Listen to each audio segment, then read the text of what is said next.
The noon sun hung like a brand over Dry Willow's single street, hard light pinning every board, nail, and shadow in place. Caleb Hart stood beside the hitching rail with a letter folded so many times the paper had gone soft as cloth. He knew its words by heart: almond ink, careful hand, a promise of gentleness, and had spent a winter imagining the woman who wrote them, stepping down with a shy smile in a travel-worn trunk. The stagecoach rattled in late and angry, iron tires ringing over stones, horses lathered white. It hissed to a stop in a sheet of dust that rolled forward and broke over Caleb's boots. He lifted his hat to see. The driver didn't climb down right away. He just stared at Caleb as if bracing him for a blow he couldn't soften. The door swung open. A young woman in a dove-gray dress appeared first, blonde hair pinned neat, a small trunk hugged to her middle, eyes searching the platform like she'd practiced this exact moment. She looked at Caleb, looked at the letter in his hand, and hope moved across her face like light underwater. Then another woman stepped down behind her. Dark hair this time, same neat trunk, same paper packet tied with twine pressed to her chest. She blinked in the sun, found Caleb, and drew a careful breath of relief. Caleb's fingers tightened on the letter. A third woman followed, freckled, windburned, determined. A fourth with a veil to keep off the dust. A fifth whose gloved hands shook as her boots touched the street. By the sixth, Mrs. Baines from the Mercantile had come out to lean against her doorway, flour on her apron and calculation in her eyes. By the seventh, even the blacksmith stopped hammering. 8, 9, 10. They formed a narrow, uncertain line along the stage, 10 faces carrying the same practiced bravery, 10 small trunks set down in a staggered row, like fence posts, and every one of them held a letter with Caleb's name on the outside, tied in the same twine, written in the same hand. The driver finally climbed down, hat in both hands, and didn't meet Caleb's eye. "I'm Caleb Hart," he managed, as if that explained anything. His voice sounded wrong in the bright air, too dry to carry. The first girl, dove-gray dress, took a half-step forward. "Mr. Hart?" Her voice was careful, Eastern edges on the vowels. She held out her packet like an offering. "I'm Eleanor. We wrote, said the dark-haired one, quick, frightened, lifting an identical bundle. "I'm Ada. I'm Rose. Margaret. Lena." Names ran down the line like beads released from a string, each punctuated by the soft thud of another trunk, nudged closer to his boots. Each packet's twine was tied with the same square knot. Each signature inside, when Caleb tore one open with clumsy fingers, matched the script he'd learned the winter it snowed through the roof. The same slant, the same gentle turns. But the names were different. Behind him the town gathered without deciding to, a hush thickening, the sort of silence that waits for the first wrong move. The driver cleared his throat. "Wasn't my doing," he said to the ground. "We changed teams in Cotton Bend. Agent there pressed tickets in my hand. Said it was all arranged. 10 for Dry Willow, all to Mr. Hart. Said he'd wired ahead. He hadn't. A breeze lifted the dust and set it down again. Somewhere a fly buzzed against a window. Caleb read 3 lines in one letter, 3 lines in another, and felt the floor tilt inside his chest. The words were his words reflected back, phrases he'd used, promises he'd made. But the signatures differed as cleanly as separate graves. He looked up. 10 women looked back. "Which of you," he asked quietly, "wrote to me first?" They didn't speak. Not because they didn't know, he realized, but because the question itself had been broken before it reached them. Far down the row, the smallest of the 10 lifted her chin. "Sir," she said, steady for everyone's sake, "we were told the same thing. Passage paid. A safe home promised. Your name on every envelope." She tapped the twine with one fingertip. "Same agent, same words." Caleb felt the town's gaze slide to him, as if he'd conjured this and was now expected to sort it. He folded his letter once more, carefully to keep his hands from shaking. "You've come a long way," he said, hearing the understatement scrape. "You'll not be sent back into the heat." Relief moved the line, shoulders lowering by degrees, breath let out. The driver shifted, almost grateful. Mrs. Baines looked annoyed at the loss of a spectacle, and then, grudgingly, thoughtful about spare rooms and soup kettles. Caleb turned toward the wagon yard and his waiting team, counting beds in his head that didn't exist. 10 trunks, 10 letters, 10 lives anchored to his name by a twine knot someone else had tied. Somewhere behind the crowd, a telegraph key began its insect chatter. Caleb glanced at the office door as if a wire might arrive with an explanation neat as ink. It wouldn't. He set his jaw and lifted the smallest trunk. "Come on," he said, voice steady now because it had to be. "We'll find shade first. Then we'll find out who stole our winter." Caleb's ranch sat 2 miles outside Dry Willow, a weathered cabin crouched against the endless sweep of yellow grass. Usually the place looked proud in its loneliness, a man's fortress against silence. But when he drove the wagon through the gate with 10 women crowded tight in the bed, it looked smaller than he had ever seen it. The porch sagged a little to the left. The roof carried scars from last winter's storms. A corral leaned under the weight of patched rails. Caleb felt those flaws in his bones as the wagon jolted to a stop. 10 pairs of eyes measured every board, every hinge, and he wished he had whitewashed, hammered, straightened, anything before this moment. Eleanor, the blonde in gray, climbed down first. She didn't wrinkle her nose.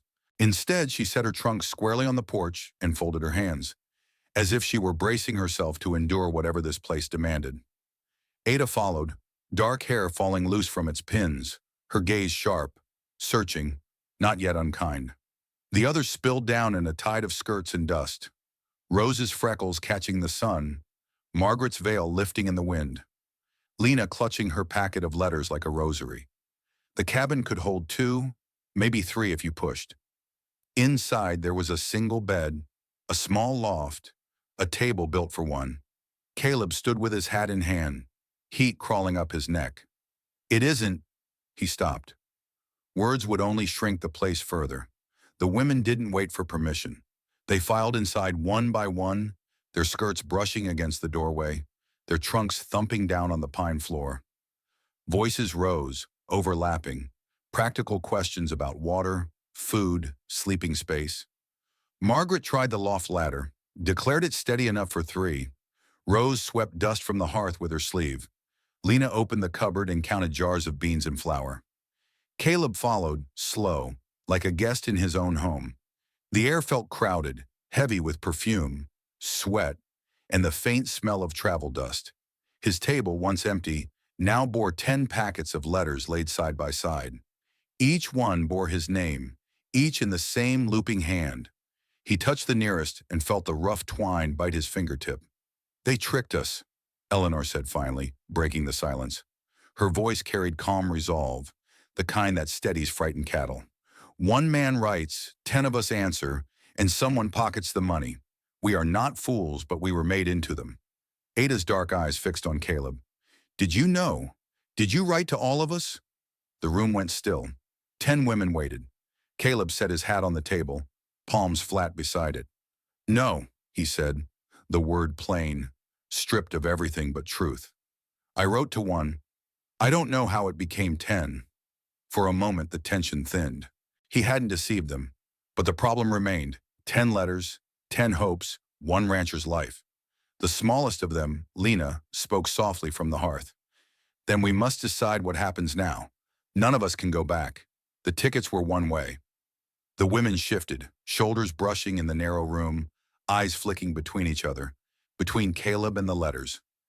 Outside, the prairie wind rattled the loose boards of the corral like a drumbeat, counting down to a decision no one yet knew how to make.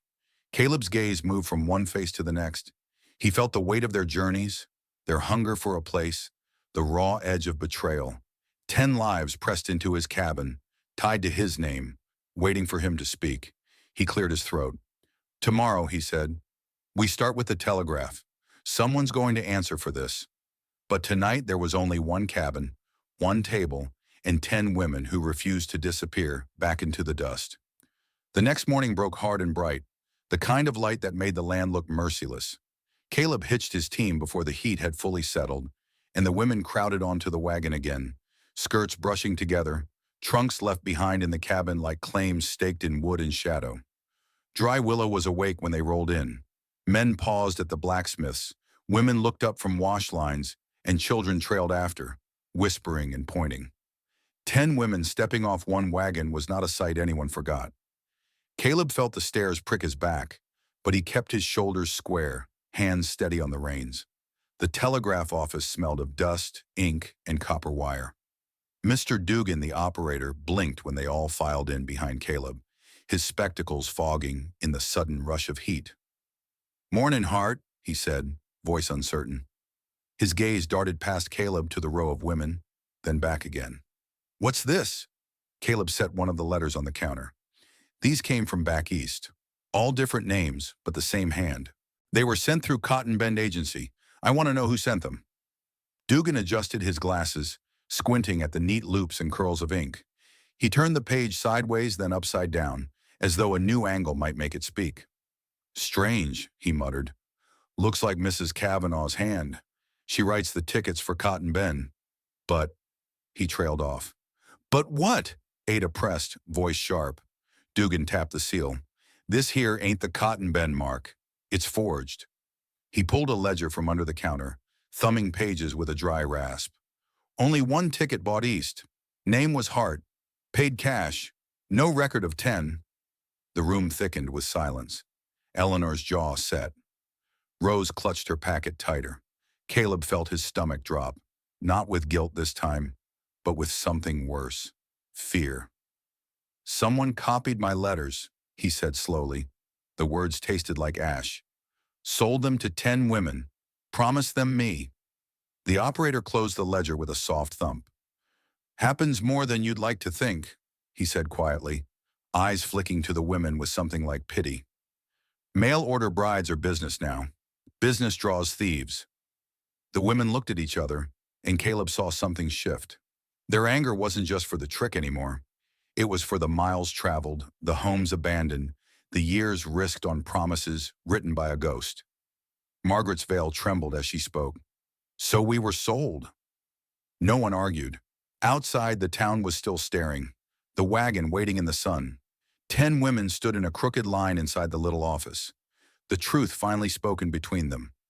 Caleb gathered the letters back into his hand, paper crinkling like dry leaves. He felt all their eyes on him again. This time, not with accusation, but with something heavier. Expectation. He slid the letters into his vest and said the only words he could manage. "Then you're not going anywhere. Not until we put this right."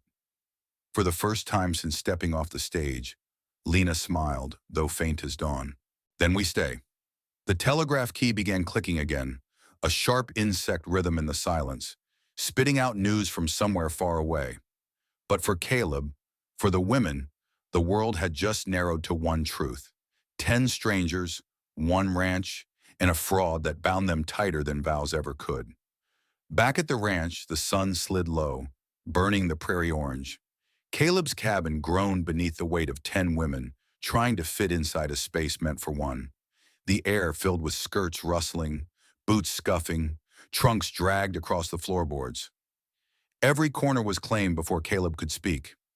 Eleanor took charge of the hearth, stacking kindling with steady hands. Ada opened jars in the cupboard and began rationing beans like a quartermaster. Rose found the tin cups and laid them on the table, counting aloud until her voice faltered at 9. "We'll need more," she whispered, cheeks pink. The table, scarred by years of Caleb's solitude, had room for 2 plates side by side. Tonight it bore 10. Plates overlapped, tin spoons clattered against one another, and still there wasn't enough space. Margaret suggested the women eat in shifts, but Ada shook her head. "We've come too far to sit apart now." So they crowded close, shoulders pressed tight, bowls balanced on knees, steam from the beans curling into the rafters. Caleb sat at the head, though it didn't feel like his table anymore. He had never eaten with so much noise, laughter bouncing off the walls, questions spilling one after another. "Where's the nearest church?" asked Rose. "Do coyotes come this close to the house?" Eleanor wanted to know. "How many cattle can this land truly hold?" Ada pressed, eyes sharp. Caleb answered as best he could, his voice carrying over the clamor, though part of him wondered if they were testing him, measuring what sort of man they had been bound to by fraud and chance. At one point, Lena pushed her bowl toward him. "You hardly ate," she said softly. Her eyes, large and dark, held no accusation, only quiet concern. Caleb picked up his spoon again, realizing his appetite had vanished somewhere between the clatter of 10 voices and the weight of their stares. After supper, space grew tighter still. Margaret spread a blanket in the loft, claiming room for 3.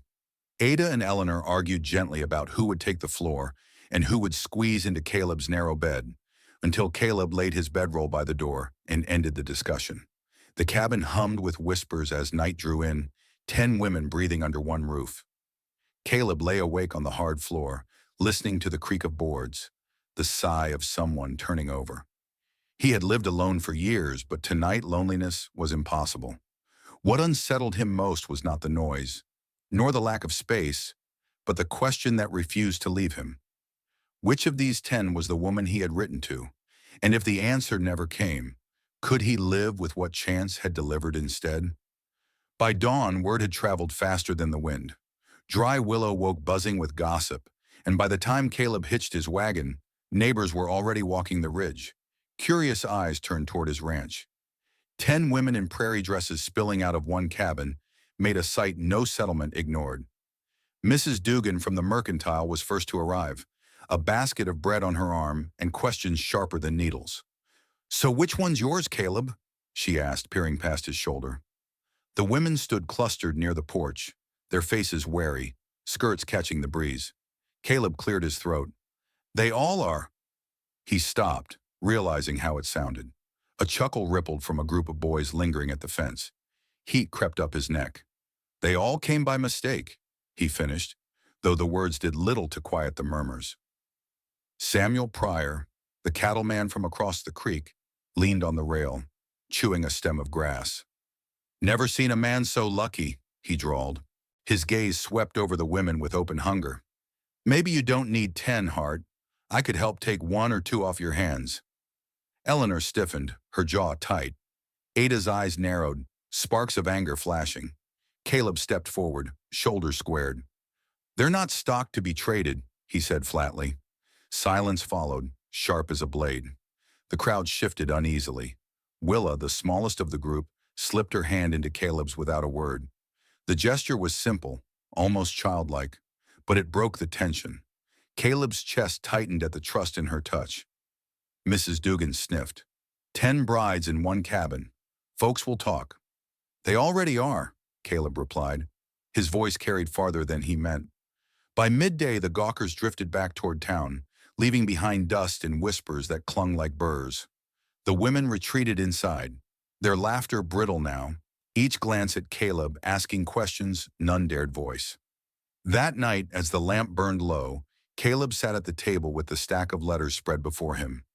Each sheet bore his name, each told a story meant for one woman, and yet 10 faces haunted him in the flicker of the flame.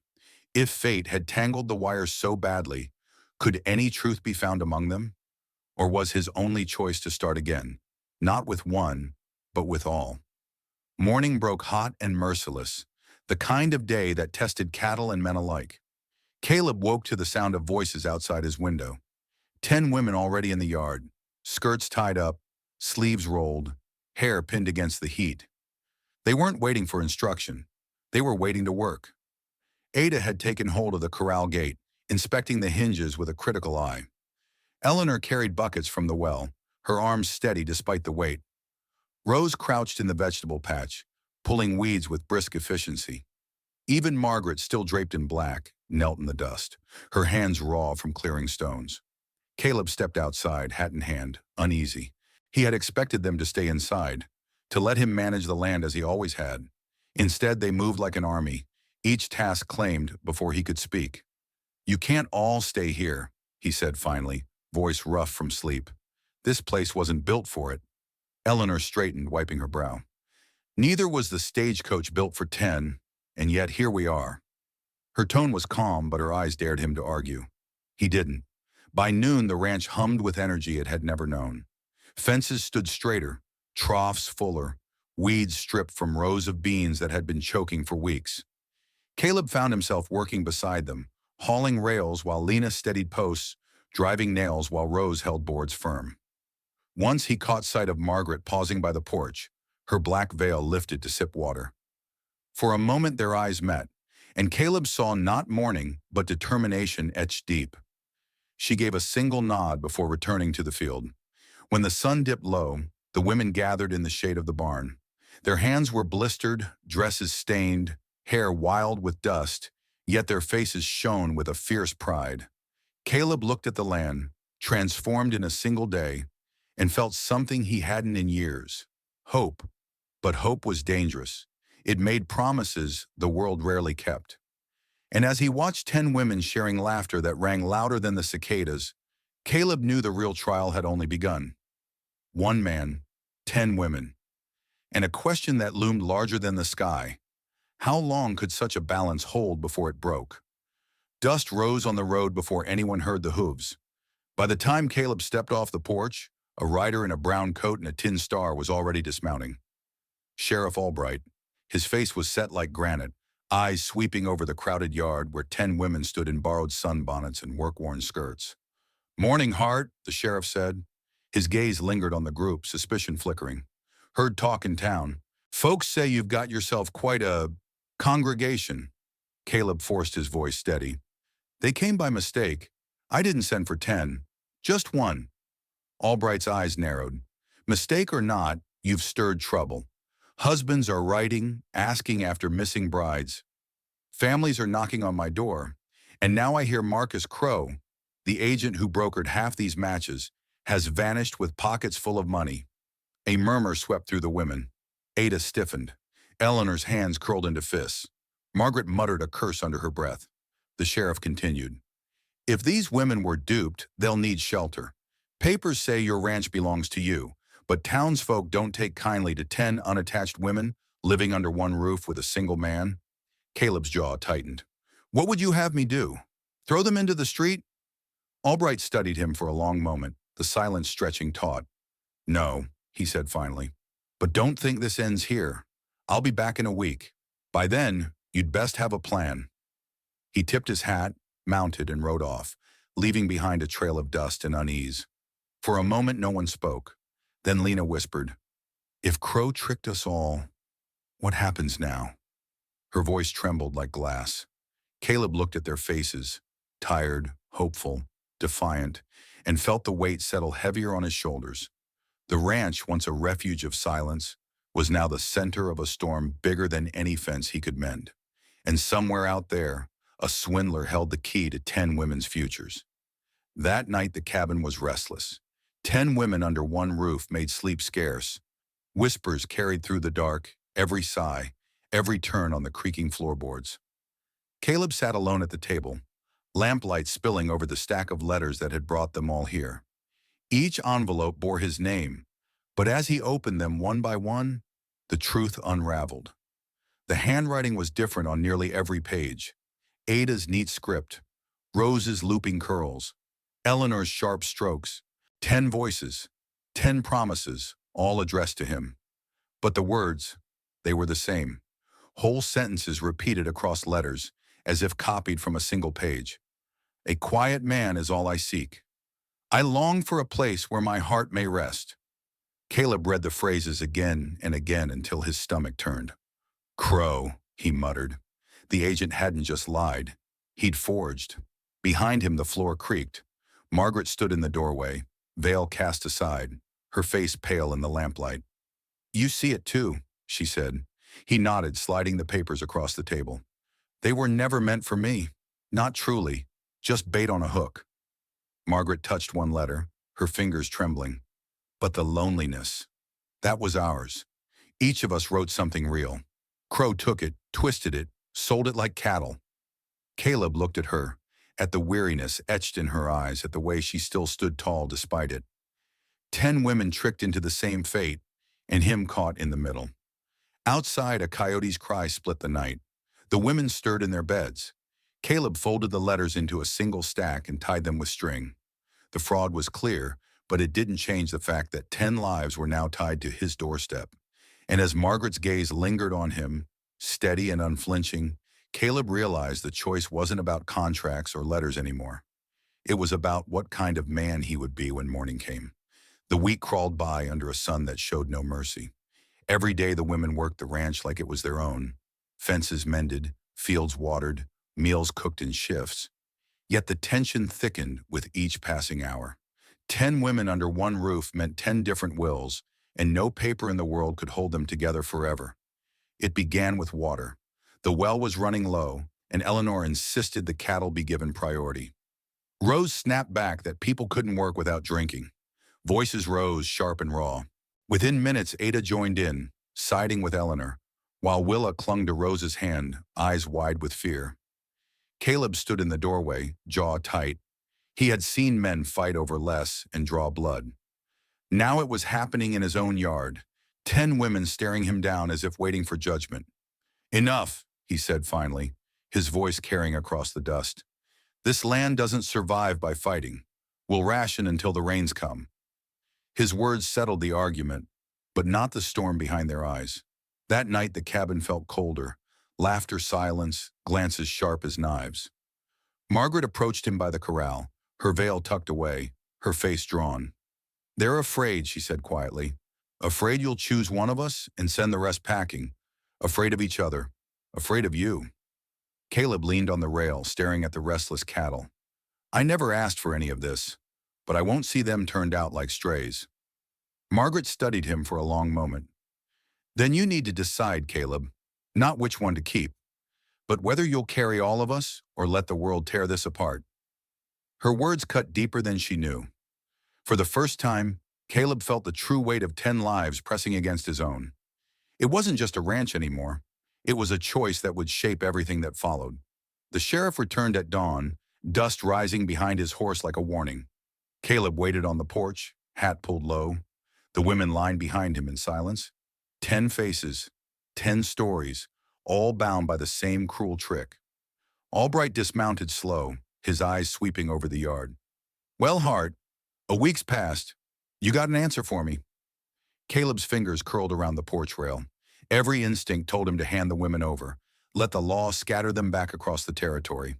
But when he looked at them, Ada's steady jaw, Rose's trembling hands, Margaret's unflinching stare, he knew scattering meant ruin. They'd been fooled once.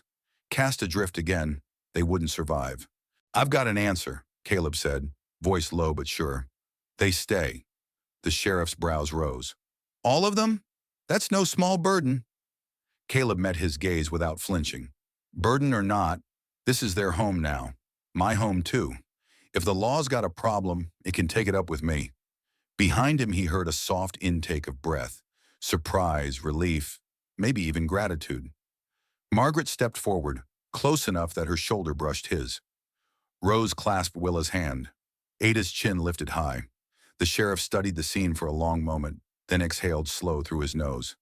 "You're a fool, Hart, but maybe the kind this land needs." He swung into his saddle and turned his horse. "Don't expect the town to make this easy. Folks will talk. Some will come with more than words." Caleb nodded once. "Let them." When the sheriff's dust faded into the horizon, the yard was quiet. 10 women stood in the rising sun, their futures uncertain, their place in the world still fragile.